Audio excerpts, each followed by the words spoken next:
It's made out of flour, of just plain flour and water to stick the ends together to make a perfect triangle. You need to paste it and make it together. I've laid out the samosa pastry, and then I'm putting the filling, which is chicken, lots of mint, coriander, and spices and chili, depends on the taste, salt to taste. And this is how I do mine, which goes very fast. These are all the filling that's lined up, and now I'm going to add my paste to the samosa butter.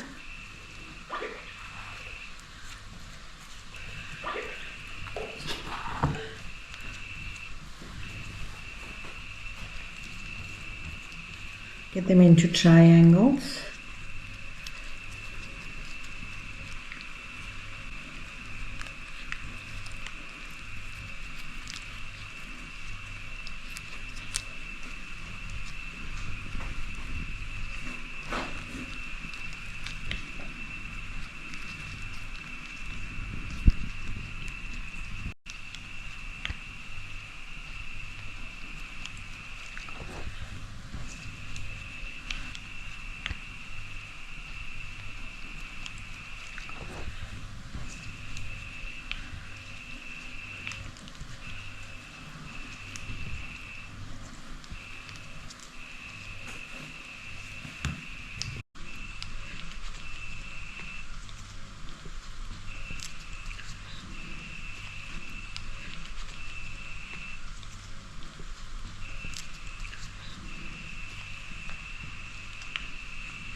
Here you have your samosas.